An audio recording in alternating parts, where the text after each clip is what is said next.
Erev Tov. I'll tell you something interesting. What's the best time to say Arvit Motzeh Shabbat? This is the question. So I'll tell you why there's a question about this at all. The truth is, that we already talked about this a little bit, about Arvit, the time of Arvit. What's the proper time for Arvit? So we said, right, in the summer, the minhag is, that we do Arvit early. After Plaga Mincha, even before Shkia we do, Arvit, right? That's what we do here also. That's exactly what we do, right? We do Mincha at 7 o'clock, and then Arvit, whatever, right? 7:40, 7:30, 7:40. That's what we do. It's before Shkia, because in the summer, Shkia, sunset is like 8:30 over here. So we're doing before. That's what we do in the summer. Okay, I don't want to get into that now, because we already spoke about that. It's a different discussion, but in the winter, though, we don't need to do that. There's no reason to pray, Arvit so early. Because Shkia is anyway early, So since Shkia now is about, today was about 4:37, right? So the proper time to do Mincha is like 20 minutes before Shkia. So like 4:15, start. Not to do, Patach Eliyahu, and then go late, because they were going late. We're doing after Shkia, the Mincha. It's not so good. So really we should be doing starting early, If you want to do Patach Eliyahu, you got to come early, like 4:15. 4:15, or even before that, right? 4:10, whatever. Do Patach Eliyahu very fast, because now we have to, Shkia is 4:37, and then it's going to get early. It's going to become 4:30 even, in a couple of weeks. It's going to go down more. So we have to start earlier, The truth is, I have to tell you, the emet is that if you're getting close to Shkia, and there's not a lot of time, you should skip Patach Eliyahu, skip it, because it's not really part of Mincha. It's not necessary. It's just a minhag, it's no big deal. It's more important to pray before Shkia, right, the Mincha, than to do Patach Eliyahu. That's a different story. I'm not talking about that right now. But anyway, right, just want to mention that. But then, right, the proper time for Arvit, usually, right, in the winter, like we are now, should be like 20 minutes after Shkia. So we do like Divrei Torah, 10-15 minutes, Divrei Torah. And then 20 minutes after Shkia, we do Arvit, and this is the best time. Why? Because this is where we're doing Kriyat Shema at the right time, proper time. And Arvit at the proper time, everything is good. That's for weekdays, Yom Chol. But what about Motzeh Shabbat? It's a little bit different, By the way, what about Erev Shabbat? Let me just tell you also this, What about Erev Shabbat? What is the proper time to do Mincha? Erev Shabbat. So they say, it says in the Talmud, the minhag is to come a little bit late, so if you start every day 20 minutes before Shkia, so Erev Shabbat you should start 15 minutes, a little bit later, a little bit late. The minhag is like this. Okay, it's good. Baruch Hashem. But what about Motzeh Shabbat, right? When time do we do Arvit, Motzeh Shabbat? So the truth is, according to the Kabbalah, according to Zohar Kadosh, the Arvit you should do not so late, because there are some Keilot who do Arvit very late. Like Motzeh Shabbat. They do hour after Shkia, or Rabbeinu Tam, something like that, right? Which is very, very late. But the truth is, according to Zohar Kadosh, it's not proper to be like this. And I'll explain to you why. According to Kabbalah, there's a reason for this. There's two reasons I'm going to give you for this, that you shouldn't do Arvit too late, Motzeh Shabbat. Number one, it says in the Zohar Kadosh, right, a Parshat, in the, one of the Parshiot, I forget the Parsha. Anyway, it says there, that Vayakel, right? Parshat Vayakel, I just remembered.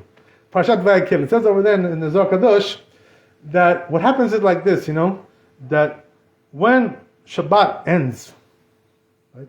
Finish Shabbat. So what happens is that the Malachim, they change. Different shift comes in. The shift of Shabbat goes out, the Malachim, and the shift of Yom Chol comes in. So they change. Different Malachim. Shabbat has more holy malachim, kadosh. Yom Chol has not so holy, not so kadosh, It's a little lower level. More tuma over there, more impurity. So therefore what happens is that right after Shabbat finishes, there's a shift of the malachim, they shift over. From Shabbat to Yom Chol.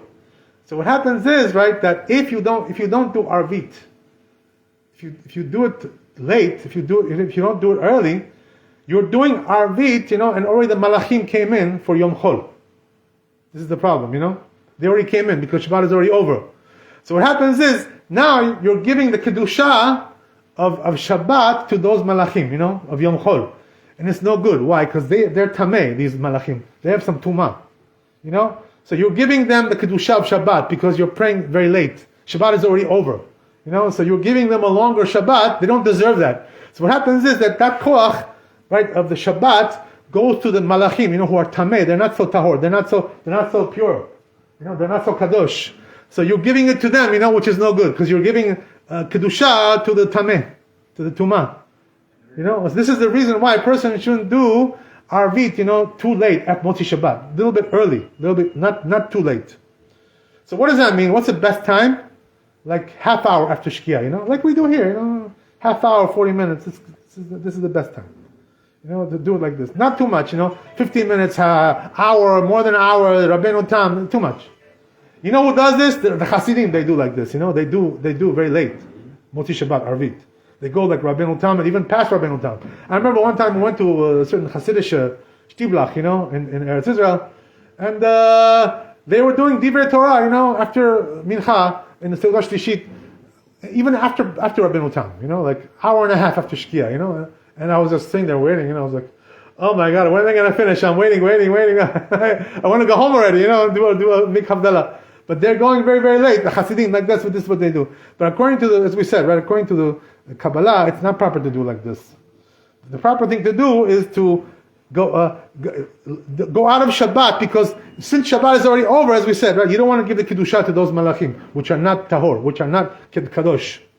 The Malachim of Yom Chol. That's one reason. Another reason I'll give you. Another reason also. What happens is like this, right, that that on Shabbat, it's a special thing, Why? Because the Geinam is not working on Shabbat. They take a rest. Even the Geinam is resting on Shabbat. No Geinam. So what they do is, Geinam is all Esh over there. It's Esh. So what they do is, they put the Esh out, No, you're not allowed to have a fire on Shabbat, right? They put the Esh out, and the Neshamot, which are in Geinam, they go out to rest, They give them a rest, vacation, They give them a vacation. This is what happens. So all Shabbat, no Geina. It's good. Oneg Shabbat, those Neshamot, they feel rest, They feel rested. Menucha Shabbat. So what happens is, right, but right after Shabbat is over, they light up the fire of Gehinnom right away. Right away they light it up. Again.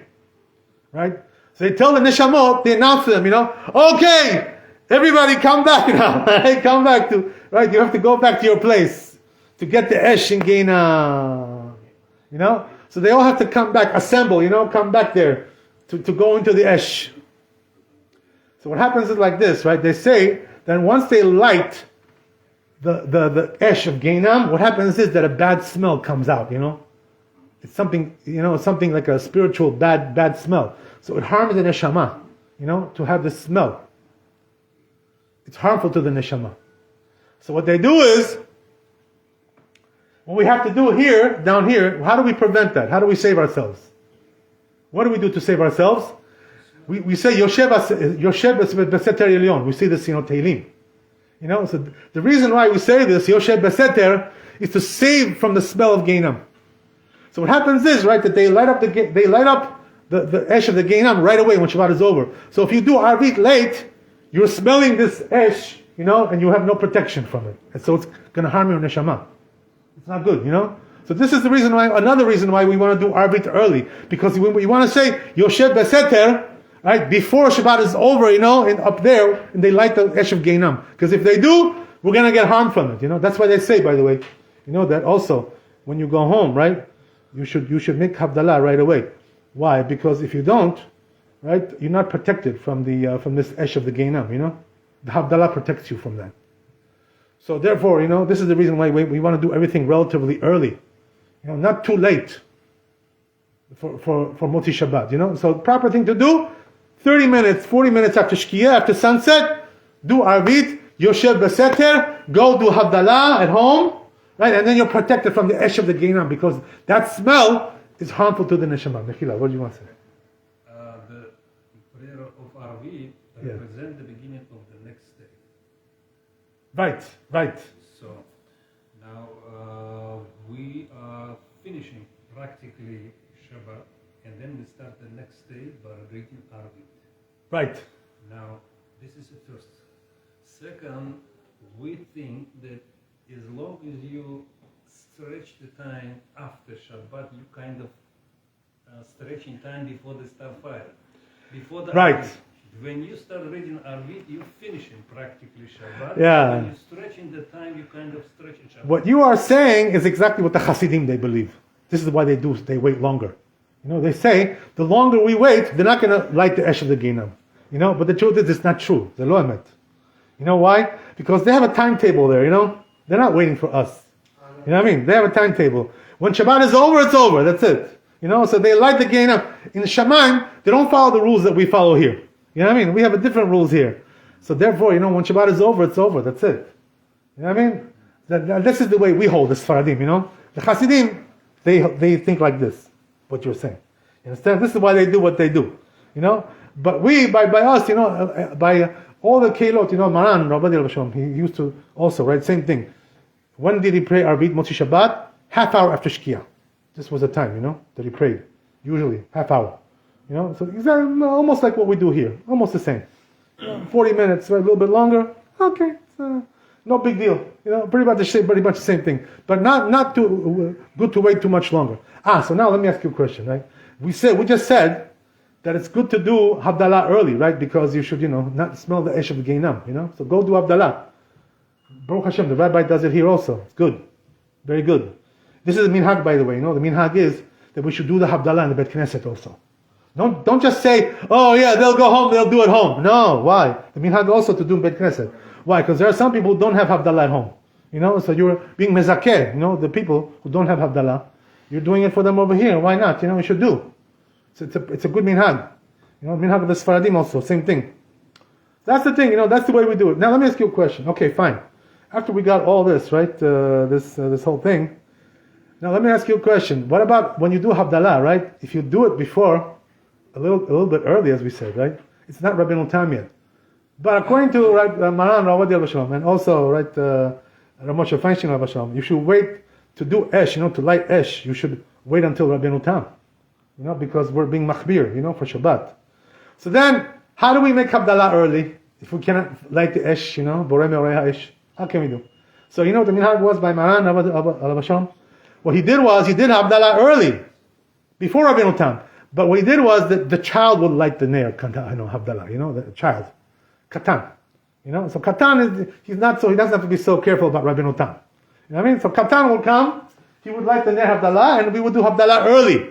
Does he need also to drink? Huh? The Katan, he's also going to drink? He's just lighting the Esh, he's not making the Havdalah. The Rabbi can drink, they'll do it. No, this has nothing to do one with the other, you know what I mean? Ner is one thing. The Chilul Shabbat himself. Exactly, that's it, So a child would do it, he would light it up, because the Rabbi never wanted to light Esh before Rabbeinu Tam.